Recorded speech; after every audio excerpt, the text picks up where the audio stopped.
Hola, mi amigo querido. Esta semana estudiaremos la lección número 6 para el 10 de mayo del año 2025. El título de la lección es Entendiendo el sacrificio. El propósito es mostrar la importancia de los sacrificios en la Biblia y el simbolismo del sacrificio, porque el sacrificio no tenía un propósito en sí. Era un símbolo del sacrificio del Señor Jesucristo que finalmente moriría en la cruz del Calvario para salvarnos de los pecados. Entonces vamos a la primera parte de este estudio bajo el subtítulo ¿Sacrificios inútiles? Es una pregunta. ¿Y por qué esta pregunta? Porque los sacrificios simbolizaban en el Antiguo Testamento al Cordero de Dios que quitaría el pecado del mundo. Pero los israelitas perdieron de vista a Jesús y se quedaron con los sacrificios como si los sacrificios fuesen un objetivo, un fin. Y no era así. Entonces llegó un momento en que Dios les dijo a ellos que no aceptaba ese tipo de sacrificio. Leo Isaías 1, versículo 11. Dice así: ¿Para qué me sirve, dice Jehová, la multitud de vuestros sacrificios? Hastiado estoy de holocaustos, de carneros y de cebo de animales gordos. No quiero sangre de bueyes, ni de ovejas, ni de machos cabríos. ¿Qué cosa? No quiero sangre de bueyes, de machos cabríos. No quiero sacrificios. Estoy cansado de tus sacrificios, le dijo al pueblo de Israel. ¿Pero por qué? ¿No fue Dios mismo que había dado la orden de ofrecer sacrificios? Sí, pero no eran sacrificios en el concepto pagano de sacrificios para apagar o disminuir o calmar la ira de un Dios enojado. No, ese no es el concepto de sacrificio. Era sacrificio en el sentido de que quiero que entiendas que la paga del pecado es la muerte, es el derramamiento de sangre. Sin derramamiento de sangre no hay remisión de pecados. Pero no es tu sangre la que tiene que ser derramada. Cristo va a venir, el Cordero de Dios va a llegar a este mundo, va a derramar su sangre para que tú seas ahorrado de la muerte, para que tú no mueras. Tu única salida es Cristo, y para que recuerdes eso, siempre vas a ofrecer un sacrificio. Por eso el israelita, cuando ofrecía sacrificio, iba al templo llevando un corderito, colocaba su mano en la cabeza del corderito, transfería sus pecados a ese corderito. Después, de acuerdo con las instrucciones divinas, el pecador estaba libre de sus pecados, pero el corderito estaba llevando todos sus pecados, y el mismo pecador tenía que cortar la garganta del corderito, y el corderito muriendo, y el pecador tenía que entender que ese era él debía morir, pero no moría gracias al corderito. Pero ese corderito no era el que lo salvaba. Ese corderito simbolizaba al Cordero de Dios que un día quitaría el pecado del mundo. Infelizmente, pues, el pueblo de Israel se quedó con el sacrificio y se olvidó del Cordero. Y cuando Cristo vino, a los suyos vino y los suyos no lo recibieron. ¿Cuándo comenzaron los sacrificios? Con Caín, con Abel. Y yo diría antes, porque la Biblia no dice que un cordero fue sacrificado, pero la Biblia dice que después del pecado, Dios cubrió la desnudez de Adán y Eva con pieles. ¿Pieles de qué? De ovejas. Pero la oveja no había muerto naturalmente. Una oveja fue sacrificada, un cordero fue sacrificado. Con la piel fue cubierto la desnudez de Adán y Eva. Entonces, ahí estaba implícito. Ese cordero simbolizaba a Cristo. Nuestra desnudez espiritual, nuestra desnudez moral es cubierta por el sacrificio de Cristo. Entonces arreglamos nuestra vida con Dios. Por eso Pablo en Romanos dice: reconciliados pues para con Dios, como reconciliados cuando aceptamos a Cristo, tenemos paz en el corazón.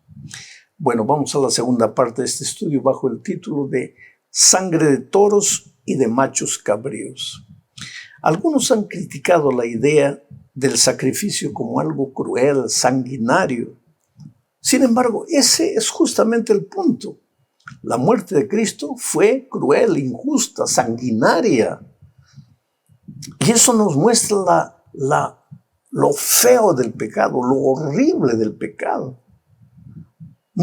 El pecado no es un error, una falla que tuve. No. Es ofensa al Dios vivo. Y tiene una consecuencia, es la muerte. ¿Por qué?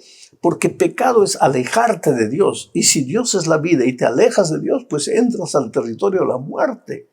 Mereces morir.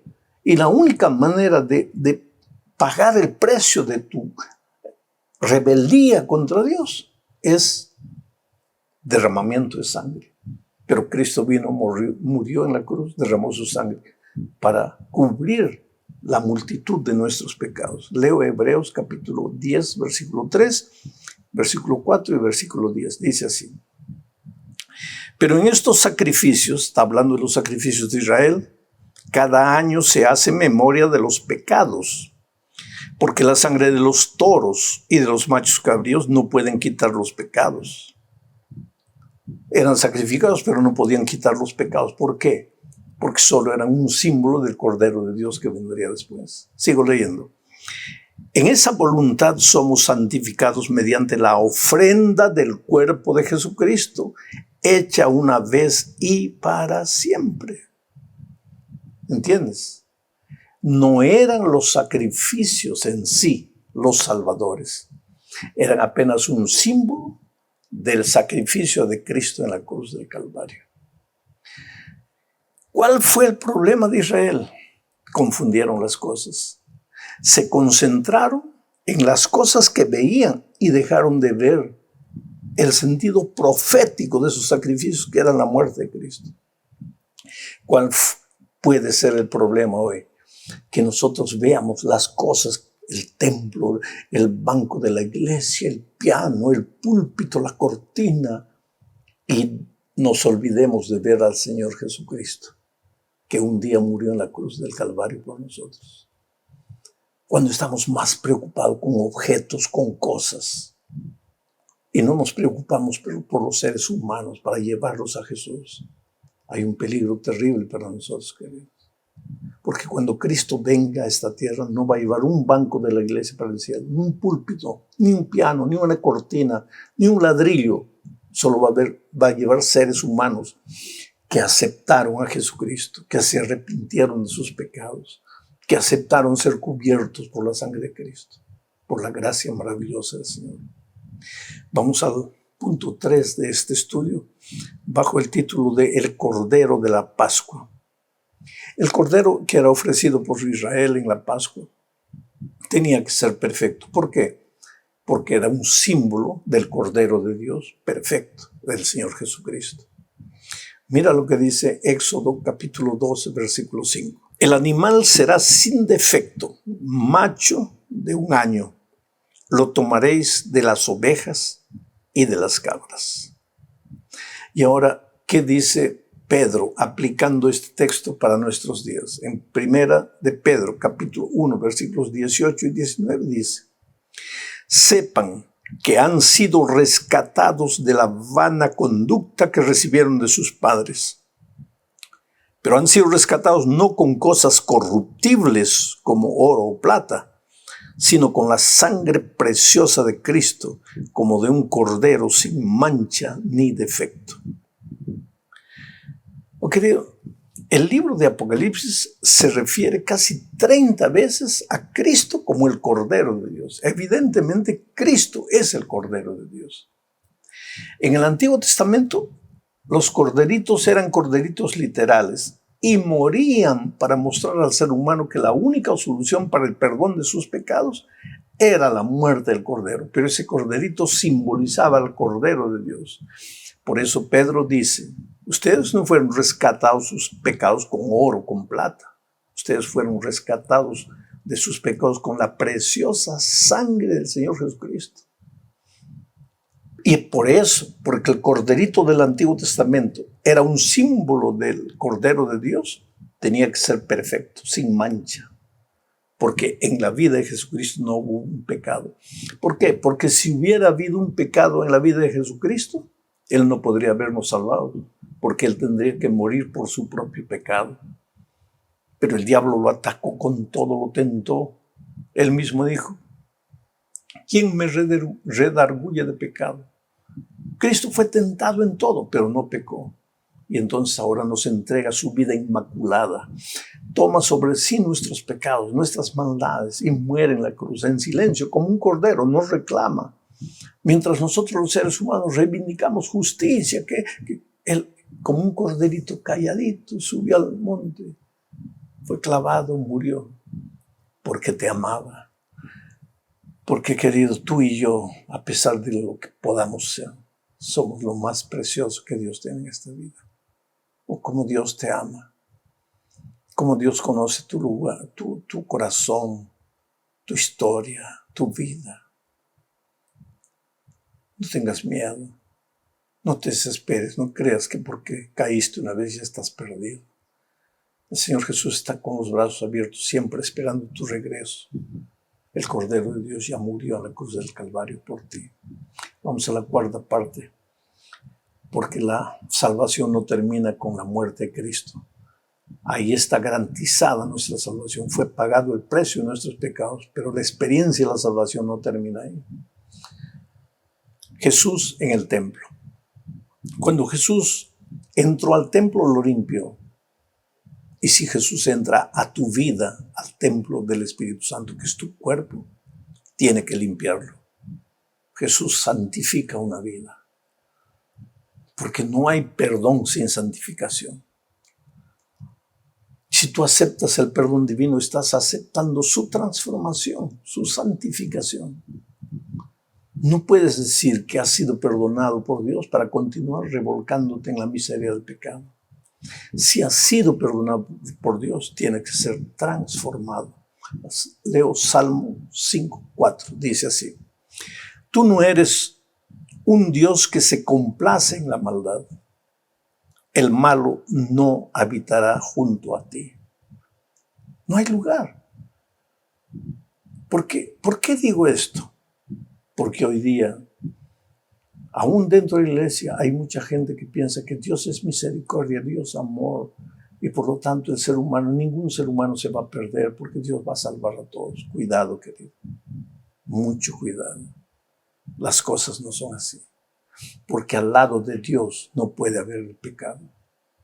Tú no eres un Dios que se complace en la maldad. Ahora, porque no se complace en la maldad, odia al pecador, no. Si queremos usar la palabra odia al pecado, no al pecador. No quiero la muerte del impío, dice él. Quiero que se salve, que se arrepienta, que vuelva. Leo ahora Salmo 5:7. Dice, pero yo, por la riqueza de tu constante amor, entraré en tu casa con reverencia y adoraré en tu santo templo. Este texto me hace pensar en otra actitud que muchos seres humanos tienen. Yo amo a Jesús. Él me ha perdonado, me ha limpiado de todo mal. Pero no quiero saber nada con la iglesia. Porque Jesús es Jesús, pero la iglesia es de hombres. Cuidado, querido. Mira lo que dice el salmista. Yo, por la riqueza de tu constante amor, entraré a tu casa. ¿Y dónde está la casa de Dios? Es el templo. Con reverencia adoraré en tu santo templo. Pero no hay hipócritas, mentirosos, chismosos en la iglesia. Sí, los hay. Pero no tienes que ir a la iglesia para mirar a ver quién chismea, quién no saluda, quién... No, a ti no te importa eso. Tú vas a la iglesia para encontrarte con Dios, no con los seres humanos. Reflexiona en tus actitudes, querido. Ageo 2:7 y 9 dice lo siguiente. Y haré temblar a todas las naciones, gente de afuera que no conoce a Dios, gente pagana, y haré temblar a todas las naciones, y vendrá el deseado de todas las naciones, y llenaré de gloria esta casa, ha dicho Jehová de los ejércitos. La gloria postrera de esta casa será mayor que la primera, ha dicho Jehová de los ejércitos, y daré paz en este lugar, dice Jehová de los ejércitos. ¿Cuántas veces se repite la expresión, dice Jehová de los ejércitos, dice Jehová de los ejércitos, dice Jehová de los ejércitos? Que esto es palabra verdadera. El deseado de todas las naciones. ¿Quién es el deseado de todas las naciones? Cristo. Pero ¿qué es lo que las naciones desean? ¿Por qué adoran a dioses paganos? ¿Por qué corren atrás del mundanismo, de la cultura, del placer? Ya no saben qué placer inventar. Dan rienda suelta a los deseos carnales. ¿Por qué? Porque desean. ¿Pero qué desean? Llenar el vacío del corazón. Solo que esas cosas que ellos encuentran no llenan el vacío del corazón. Por eso solo Jesús es el deseado de todas las naciones. Pero las naciones no entienden esto. Y es por eso que tenemos que predicar en este tiempo justamente al deseado de todas las naciones. Yo encuentro tanta gente millonaria, gente rica, políticos poderosos, que cuando encontraron a Cristo se arrodillaron y dijeron, ahora entiendo lo que faltaba en mi vida. No era dinero, no era poder, no era fama, no era gloria, era Cristo. Y cuando Cristo llega a tu vida, te perdona y te transforma. Ahora, ¿en qué sentido el primer templo no tendría la gloria del segundo templo? Si comparamos, el primer templo construido por Salomón es una cosa majestuosa, impresionante. El segundo templo, en el aspecto físico, no se llega a equiparar al primer templo. ¿Pero en qué sentido el segundo templo tuvo mayor gloria? Es que al segundo templo entró el Señor Jesucristo. Y lo que le da gloria, la verdadera gloria a algo, no son las cosas, es Cristo. Había oro, había plata, cedro, piedras preciosas, pero eso no es nada. En el otro segundo templo estuvo Cristo. ¿Quieres ser bonito de verdad? Cuando Cristo habita en tu corazón, se trasluce en tu mente, en tu rostro, en tus ojos, en tu mirada. No necesariamente en tu ropa, en tu rostro bonito, bien afeitado, bien peinado. No digo que debes desarreglarte, no digo que debes andar por la calle todo así, ¿no? No, arréglate. Pero no pienses que la belleza tuya está en esas cosas. Es Cristo que le da belleza a tu corazón, porque cuando Cristo no está en tu corazón, pues tu carácter es horrible. ¿Y de qué vale toda la belleza exterior si nadie te aguanta?